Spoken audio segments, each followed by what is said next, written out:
अस्सलाम वालेकुम dear students, ये आपका lecture number 3 second part, mechanics का लेक्चर नंबर 3 सेकंड पार्ट। आज हम करेंगे सेकंड पार्ट में लैम्डा म्यू थ्योरम।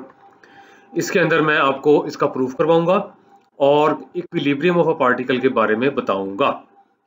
और ये है जी इसकी स्टेटमेंट कहता है कि दो कंकरेंट फोर्सेज हैं, ये उड़ता हुआ आ रहा है। दो कंकरेंट फोर्सेज हैं, यानी ऐसी दो फोर्सेज हैं जो एक पॉइंट पे मीट करती हैं। और वो फर्दर कहता है कि आर रिप्रेजेंटेड बाय, एक है जी लैम्डा ओ ए और दूसरी वाली आपके पास बनती है mu O B. Lambda times O A, mu times O B. और यहाँ पे मैं पहले बता दूं, आगे लिखा हुआ है लैम्डा म्यू स्ट्रिक्टली पॉजिटिव है। इसका मतलब है कि लैम्डा ओ ए की डायरेक्शन वही होगी जो ओ ए की है, यानी कि from O to A. Mu O B की डायरेक्शन वही होगी जो ओ बी की है, यानी फ्रॉम ओ टू बी। कहता है resultant is given by this. अब यहां से पता लग जाना चाहिए, जो साथ साथ कर रहे हैं उम्मीद है सारे कर रहे होंगे, रिजल्टेंट इन दोनों के सम के बराबर होगा। ये वेक्टर्स आ रहे हैं सारे, ठीक है जी। वो कहता है जी रिजल्टेंट इज गिवन बाय, यानी कि इन दोनों को ऐड करके ये बनेगा। तो यहाँ पे देख लें, यहाँ पे लैम्डा प्लस म्यू लिखा हुआ है, यहाँ पे ओसी। अब ये सी सब कौन है? यहाँ तो मुझे ए नजर आ रहा था, यहाँ बी, तो ये सी सब कौन है भाई? यहाँ पे लिखा है C divides A B so that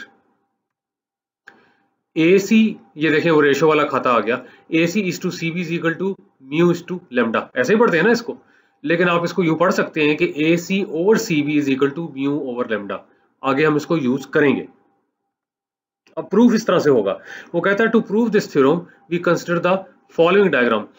एक चीज मैं आपको क्लियर कर दूं, जो मेरे डायरेक्ट स्टूडेंट्स हैं और जो ऑनलाइन देख रहे हैं, अगर आप डायग्राम बना लेना, बेशक थ्योरम हो या क्वेश्चन हो, अगर आपने डायग्राम बना ली, यकीन करें आधा क्वेश्चन हो गया। अब इस पे ये ना हो जाए कि सर आधे नंबर मिल जाएंगे, नो। आई मीन कि अगर सही डायग्राम आपने बना ली है तो आगे क्वेश्चन को प्रोसीड करने में मसला ही नहीं होगा। अब इसकी भी डायग्राम ध्यान से बनानी है। ये जो थ्योरम है, ये देखें जी ओ ए, तो जारी बात है कि लैम्डा ओ ए इसी डायरेक्शन में होगा, लैम्डा इज पॉजिटिव। अब आता है जी ओ बी, तो म्यू ओ बी इसी डायरेक्शन में होगा, ठीक है जी, क्योंकि म्यू पॉजिटिव है। यहां से भी नजर आ रहा है, यहाँ पे देख लें दो लेंथ से उनका रेशियो है। मजीद पता लगेगा अभी। ये देखें ये सी साहब आ गए, लेकिन अब ये जो सी साहब है ना, ये देख लें, एक वेक्टर मैंने इधर को ड्रॉ किया हुआ है और एक वेक्टर मैंने डाउनवर्ड, ये पता लग जाएगा क्यों किया हुआ है। लेकिन सी साहब की जो खासियत है वो ये लिखा हुआ है कि A C is to C B is equal to mu is to lambda. ये देखें, ये लैम्डा, ये म्यू, ये लेंथ आपके पास जो है ना, लेंथ कहना चाहिए या रेशो वाइज शो किया हुआ है कि जो BC है ना, रेशो वाइज यहाँ पे लैम्डा आ रहा है और यहाँ पे देखें ये जो CA साहब है रेशो वाइज म्यू आ रहा है, ठीक है जी। मतलब है कि ये तो कोई लेंथ है, ये भी है, लेकिन डिवाइड करने के बाद मोस्ट सिंप्लीफाइड फॉर्म ये बनती है, ठीक है जी, इस तरह से आ रहा है। तो अब ये वाली चीज आपके पास आ रही है, तो यहाँ पे देख लें, ये वाला जो लैम्डा है वो इधर मल्टीप्लाइड है, ये वाला जो म्यू है इधर मल्टीप्लाइड है। रट्टा नहीं लगाना, this is part of the question, जो दिया हुआ है उसके मुताबिक ही मैंने किया।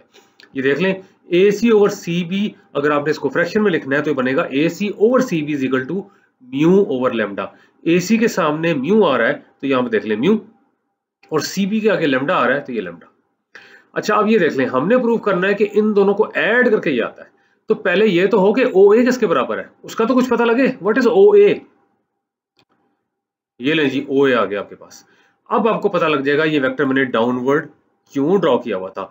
ओ ए साहब जो है, this is the resultant of O C and C A. ये देखें ओ सी और सी ए, ये आपका पहला लेक्चर कि जो आपके पास रिजल्टेंट वेक्टर होता है वो उसके जो वेक्टर कंपोनेंट्स होते हैं उनके सम के बराबर होता है। तो ये जो ओ ए साहब है इनके वेक्टर कंपोनेंट्स बनते हैं ओ सी एंड सी ए। इसी तरह से ओ बी का पता लगना चाहिए। ओ बी साहब जो है ये बनते हैं जी ओ सी और सी बी। पता लग गया, ओ सी सी बी, यहां से ओ से लेके सी तक, सी से लेके बी तक, ये हो गया। अब आपने ये प्रूव करना है कि this plus this is equal to this, तो इस इक्वेशन को हम लैम्डा से मल्टीप्लाई करेंगे, इस इक्वेशन को हम म्यू से मल्टीप्लाई करेंगे। देखें हर स्टेप की भी लॉजिक है।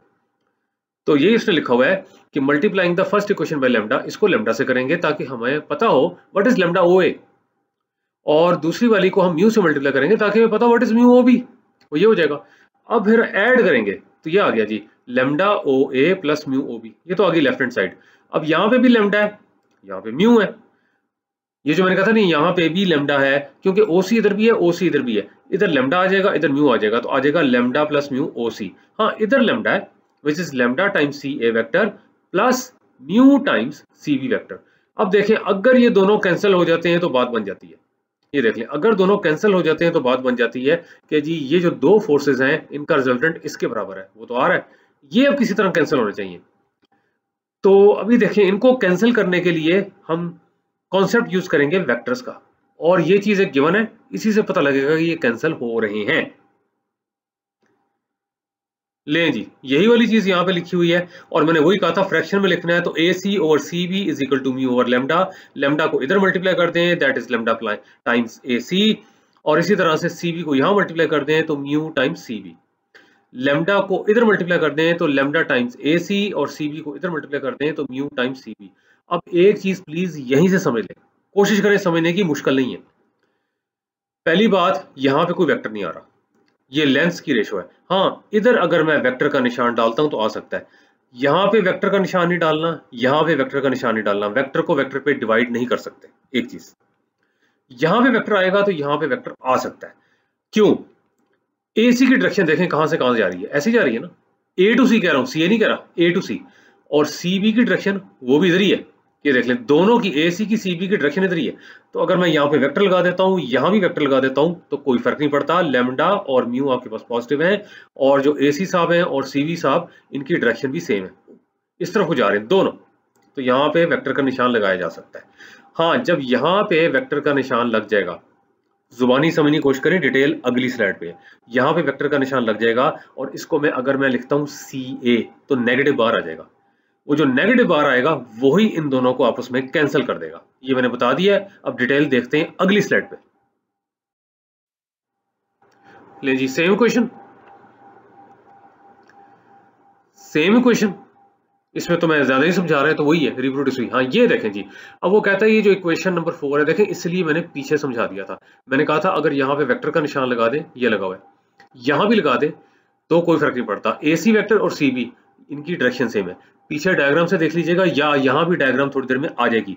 हाँ, अलबत्ता ये है कि अगर मैं कहता हूँ जी वेक्टर ए टू सी नहीं है, सी टू ए है, तो नेगेटिव बार आएगा। ठीक हो गया जी, यानी कि यू वेक्टर इधर को होता है तो माइनस यू इधर को होता है। अब ये वाली चीज आ गई। अब अगर इस माइनस को उठा के मैं यहां पे ले जाऊं तो ये चीज बन जाती है, लेमडा टाइम्स सी ए आ जाएगा minus mu times C B.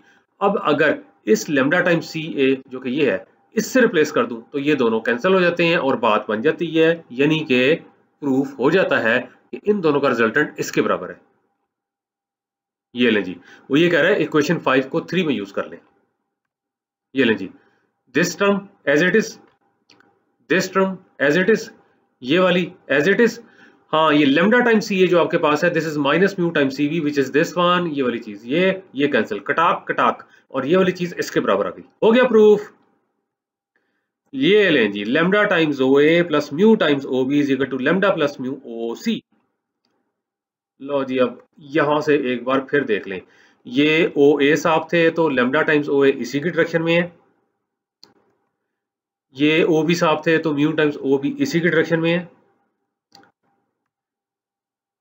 ये लें जी,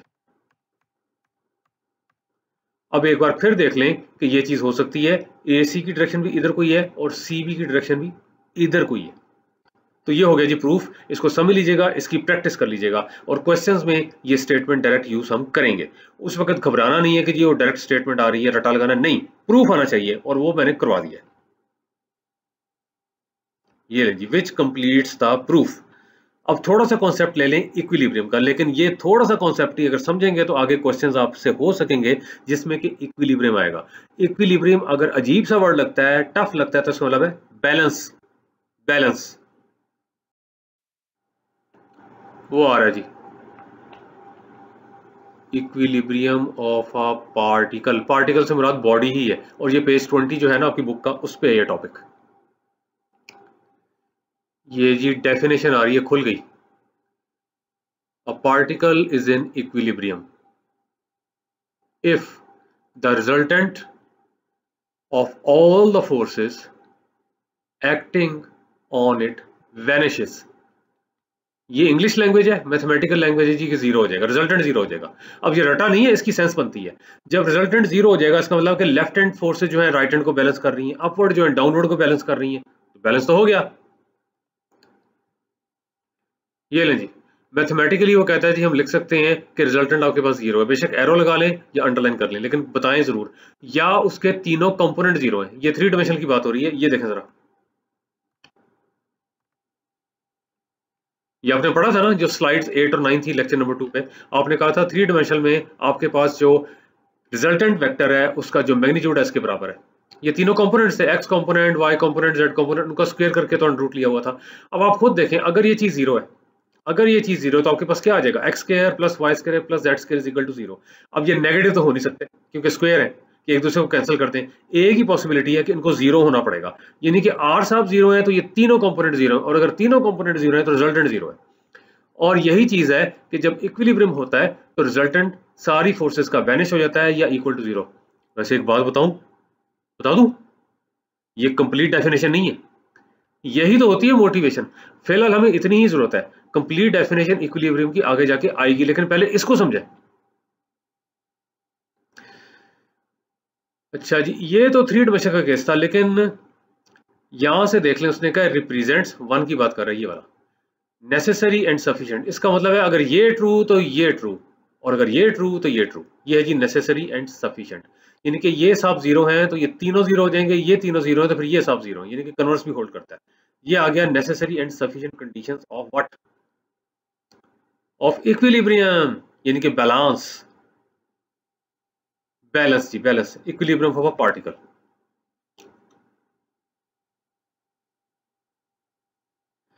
अब वो कह रहा है all the forces acting on the particle are coplanar. Coplanar कौन सी होती हैं, जो एक ही प्लेन में लाई करती हैं, विच लाई इन द सेम प्लेन। तो ये जो वन साहब है ना, ये रिड्यूस हो जाएंगे, किस में रिड्यूस हो जाएंगे, इसमें, क्योंकि जेड की जरूरत नहीं रहेगी। तो आगे जाके जो हम क्वेश्चंस करेंगे और वो इक्विलिब्रियम के होंगे, तो उसमें हम यही करेंगे कि एक्स कंपोनेंट निकालना पड़ेगा, वो देखें पहले आपको सिखाया गया, क्वेश्चंस कराए गए। वाई कंपोनेंट निकालना पड़ेगा, फिर उसको जीरो करना पड़ेगा।